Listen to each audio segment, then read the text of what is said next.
Magazine d'actualité RDC Wabasango.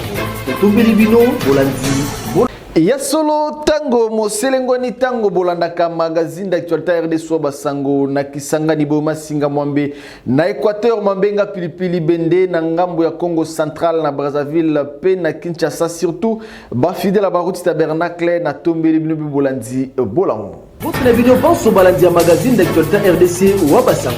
Tutumbili bino bolandi.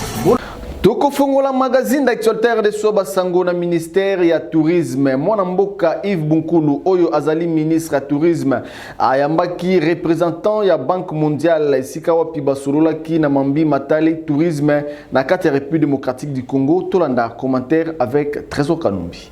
Ezalaki mokolo ya musala makasi pona mwana mboka Yves Bunkulu Zola oyo azali bongo ministre ya tourisme ayambaki bongo délégation ya Banque mondiale oyo ezikambamaki bongo na directeur pays ya Banque mondiale awa na kati ya République démocratique du Congo Jean-Christophe Carré. Kasi bakonzi oyo mibale bachaki bongo na mesa lolenge kani bakoki ko travailler longo na boyokani oyo ekoki ko salema na mikolo oyo mizali koya na secteur ya tourisme. Kasi mingi balobelaki mambi oyo ezali bongo lié na bosalisi ya plan directeur intégré oyo ya tourisme bachaki yango bongo na misala mikolo mileki kaka ndenge tolakisaka bino na bilili awa na République démocratique du Congo. Banque mondiale balobi bazali bongo disposé pona coopérer na mambi matali misolo na secteur oyo nyonso wana pona boyokani ya Banque mondiale na République démocratique du Congo et Salema Kitoko na ministère ya tourisme. C'était une première rencontre.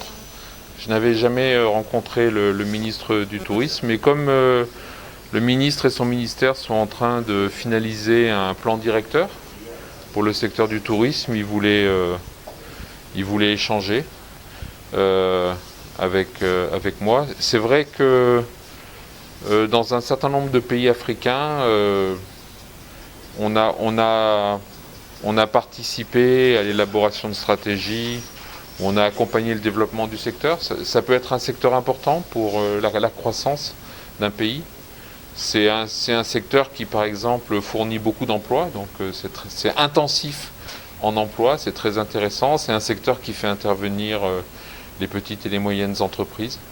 Donc c'est un secteur qui permet un développement inclusif dans les pays. Donc souvent, et qui peut être important dans l'économie de certains pays. Si on regarde le Kenya, par exemple, ça représente une partie importante du produit intérieur brut. Donc c'était intéressant d'échanger avec le ministre et de savoir que la RDC prépare un plan directeur. Voilà, donc on le regardera, on émettra éventuellement quelques avis. On a des spécialistes du secteur tourisme, pas ici au bureau, mais à notre quartier général.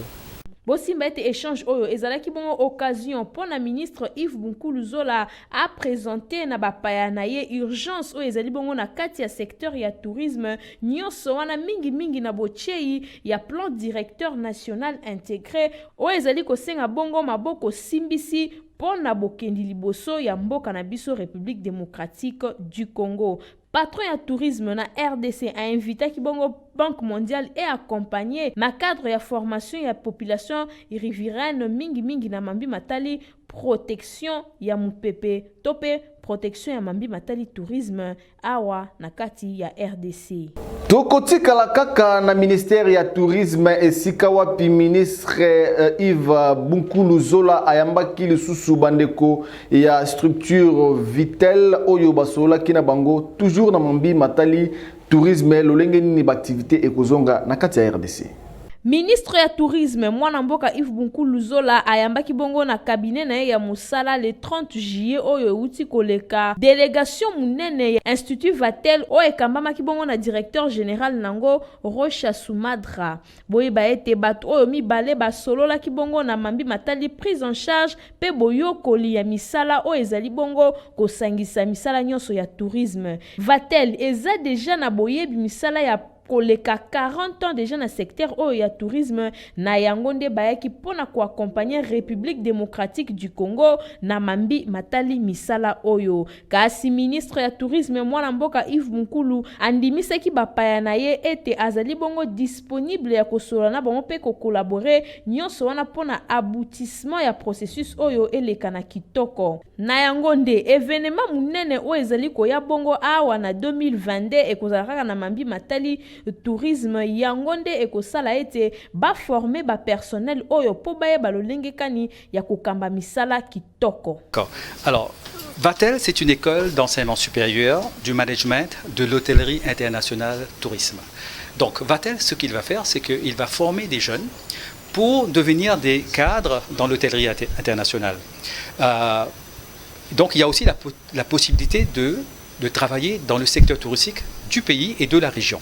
Donc cette formation que nous apportons, c'est une formation de très haut niveau, de très haut standard, parce que Vatel a été sacrée meilleure école hôtelière dans le monde, pas trop longtemps de cela. Il a déjà formé 35 000 cadres qui sont aujourd'hui des dirigeants au niveau opérationnel et supérieur dans l'hôtellerie internationale et tourisme, et dans les administrations et dans les grandes entreprises numériques comme Booking.com. Donc Vatel, ce qu'il va faire, il va permettre de rehausser le niveau de la qualité de service hôtellerie, tourisme dans n'importe quel pays. Donc nous avons aujourd'hui 53 écoles. Nous sommes le 51e campus, mais il y a 2 qui sont enregistrés après nous. En moyenne, il y a 10 000 élèves qui sont sur les bancs des écoles Vatel pendant l'année. Donc, première année jusqu'au 5e année, parce qu'on est au niveau du master. Mais Vatel a aussi des programmes de mise à niveau des employés dans l'industrie, avec une formation très précise pour leur permettre de rehausser leurs compétences. Alors nous, comme nous sommes là, nous avons prévu notre première entrée pour les jeunes du Congo en octobre 2020, vers le 5 octobre. Et ce que nous avons besoin, c'est qu'ils ont un minimum d'un diplôme d'État pour pouvoir être inscrits. Et à partir de là, ils sont dans un programme de 3 ans, mais ils ne sont pas dans une formation théorique. Ils sont 50% en classe et 50% dans des hôtels partenaires avec nous. Donc Vatel a déjà établi des partenariats avec tous les grands hôtels, tous les grands groupes. Et donc ici, ce sera la même chose. Et ils seront là-bas à apprendre. Tout ce qu'ils feront dans l'hôtel sera noté pour leurs examens, pour leurs résultats. Et 50% en classe, et c'est en alternance. 50% c'est 3 semaines en classe, 3 semaines à l'hôtel pendant 3 ans. Et tout cela devient plus complexe. Ce qui veut dire que quand l'élève va sortir, il est déjà prêt pour travailler. On le prend. Quand un élève sort de l'école Vatel, il montre son diplôme, on le prend tout de suite parce qu'il est déjà opérationnel. Et il va être opérationnel pas dans un domaine. Il y a plusieurs métiers, directeur d'exploitation, directeur de tourisme, qualité, chef de produit, tout ce que vous voulez dans l'industrie qui est quand même très structurée.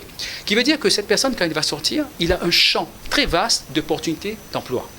Alors, c'est toujours en fonction de son aptitude. Pas tout le monde qui veut devenir un contrôleur de qualité. Certains préfèrent l'événementiel comme le marketing. Certains préfèrent faire la qualité.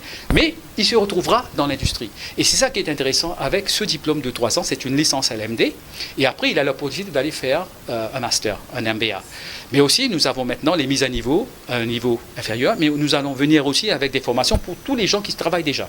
Donc, on va leur faire de mise à niveau, on va leur rehausser leurs compétences pour qu'ils puissent contribuer plus largement au développement de l'industrie d'ici. Na cabinet ya mwana mboka Yves Bunkulu, directeur ya cabinet asololaki elongo na batu oyo batala kamambi ya sécurité ndakisa ba policier oyo basololaki na bango pona koyeba ndenge nini ba encadrer ba activité tango tali kozonga déjà après levé ya état d'urgence oyo chef de l'état asalaki mikolo meleki tolanda commentaire ya Treso Kanumbi. Lolenge kani bakoki ko relancer ba activité touristique awa na ville province à Kinshasa na sima ya bolongoli ya état d'urgence et pas ya chef de l'état. Yangonde ezalaki masolo oyo basololaki na réunion et pas ya mwana mboka Rodrigue Victor Nyangi oyo azali directeur de cabinet adjoint ya ministère ya tourisme oyo ekambamaka et pas ya mwana mboka Yves Bunkulu. Na kati ya masolo oyo esangisaki bandeko oyo nyonso bozali komona na bilili ezali bongo pona kotala lolenge kani ville province ya Kinshasa ekoki kosala na secteur ya tourisme pona ko respecter ba mesures barrières pe ko éviter deuxième phase ya propagation ya maladie ya COVID-19 awa na ville province ya Kinshasa. Pona rappel maladie oyo epanzanaki awa na ville province ya Kinshasa ezalaki kaka na nzela ya tourisme yango wana basanganaki pona koluka lolenge kani ya kokimisa maladie oyo.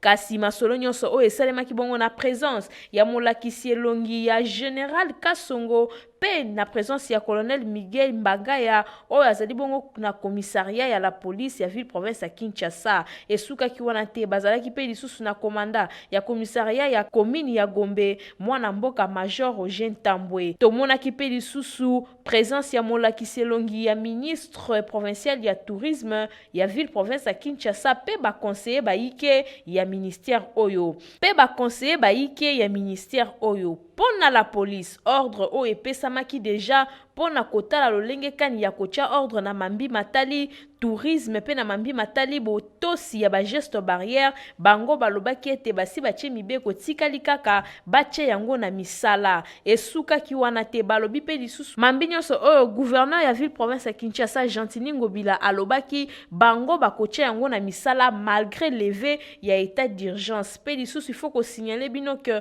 commandant ya ville mwana mboka Général Kasongo asi azui ba disposition nyonso tout pona ko respecter ba mesures barrières pe lisusu ko imposer bolati ya masque oyo kozala bongo obligatoire nyonso wana pona ko éviter bopanzani ya maladie ya COVID-19. 22 ans ekoki depuis massacre et Salema na Est ya République démocratique du Congo selon Eside ya mwana mboka Martin Fayulu bazali ko qualifier yango génocide congolais na yango ba organiser ba activité Congo mobimba pe libanda ya République démocratique du Congo pour la communauté internationale que RDC bango pe bazali na génocide oyo sengeli bango ko reconnaître pe batia jour moko le 2 août ezala reconnu journée internationale ya génocide congolais tolanda Boulayi Boa Basango. Le 2 août 2020 ba congolais à partout ba congolais au baza na Boania au baza conscient de la situation ya mboka na biso tolobi chaque 2 août tobanda ko commémorer tobanda ko loba makambo ya génocide. J'espère que tout à l'heure tozana batu baraya ko expliquer biso génocide des anini mais là qu'il faut tout tchana mutu peu importe o mokili zolinga ko loba auto balingi konzimate biso batu toza ba victime biso bato bazo boma biso ba bomi biso koleka ba millions tosi to lobby que ça génocide to kozela bango ba oyebisa biso te il faut boyeba que makambo e bandi le loté to ko bandana ko expliquer que tant que tozolo ba génocide e bandi na ba néoté et bandaki déjà depuis 1885 ti à peu près na 1908 na règne ya muto to mesana auto batebele ba mesana robenga noko batu ebele bakufa ki balobaka ezaka soit entre 10 ou 13 millions de morts. Vous constaterez que je m'exprime en lingala. RCD au Binoboyebi et Ataka Kigoma. Ezali parti au Mokilmumbayebi au Batubabengaka guerre mondiale africaine. Nombre ya batu 5, 6, 7 millions. Tisiko batebele baza incapable ya compter normalement. Bato ba kombonani ibimaka même pas l'issue c'est comme ba chiffre. Na nyonso wana mokilezo baka que non Congo ezali génocide. Voilà pourquoi na kosenga bino. Pour na courage na bino na muninga mo comme na eta talongi bialo baka. Peuple ezaka ka majorité té. Citoyen en fait, ezaka ba baza majorité té. Citoyen na kati ya mboka eza minorité o etelemaka pona kolobela mboka bango wana nde baza réellement ba mboka ba kolo mboka o baza conscient na kati ya masolo donc nde tozali awa déjà toza Congo mobimba tozo représenter Congo mobimba na diversité nango alors ba tiela biso na mutu que On dirait comme une photo bangaka biso moko tokoki komi lela susu tokoki kolela te parce que kolela epesaka na suka epesaka détermination epesaka posa ya kobunda epesaka posa ya koloba que banani bazali na nsima wana alors ba créer tout un système où ezosalema que et comme poto loba pasi na biso poto lela batu na biso ndenge bomoni po ezo maloka commémoration mais ko boma mezo salema siko les 16 bomonaki 220 personnes massacrées mais mokili vandi calme donc soki biso moko to tomboli voix tession osfa soki to matisi voix na biso te po mokili yoka bato ba nous continuer ko tala ba bon soki ba mo bazo boma bango bango bazo continuer ka ko bina alors c'est que ba mo bazali komi considéré. Voilà pourquoi nous avons Sabino. Pour notre courage, pour notre conscience, pour notre makasi, boumi pesi dimanche, ya lelo mutunyo sa encore bande pas naie, mais bonobi toya tolo ba makambi ya génocide. Toya bisaba tuna biso nyonso bakenda ke tobo sanité. Toya to mona na entre biso.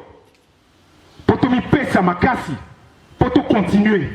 Fonds national ya promotion ya sécurité sociale basalaki mobange na déclaration mokola lobi pona ko soutenir directeur général na bango après manifestation oyo esalemaki mokolo mileki. Putulu e mata makala matikala na se kati ya Fonds national ya promotion pe service social FNPSS na mokuse. Basali ya structure oyo bazo bendana na ndenge ya kosakana te. Likolo ya directrice na bango Alice Mirimo Kabeti. Basali misusu balingi DG Alice alongwa na FNPSS lokola mokonzi. Po aza na droit ya kosala 3e mandat te yango basalaka marche le 31 juillet tina parler du peuple pona makambo yango basengaki pe lisusu bayi politique bakota makambo yango te po etali bango te yango etelemisaki basali misusu pona koloba ete marche wana eza sans fondement po ata moko te na kati ya ba oyo basalaka marche yango baza basali reconnu ya Fonds national ya promotion pe service social bazoluka kaka kotia mbilinga contre DG Alice Mirimo. Nous rejetons avec force les allégations mensongères et fallacieuses portées contre notre directrice générale et prenons le pays entier en témoin face à cette énième provocation. Nous réservons le droit de porter plainte auprès des juridictions nationales compétentes contre toute personne auteur de diffamation contre le FNPSS. Na makambu oyo nyonso vérité ekoyebana kaka po dossier oyo eza à suivre. À l'occasion de la journée internationale des femmes africaines, des dynamiques des femmes pour le changement, Oyo Bapesaka Maboko Simbisi, Namona Mboka Moïse Katumbi Chapwe, Basalaki Mo Bangen activité, na Fatima na commune ya Gombe, et Sikawapi Batombelaki Mokoloana.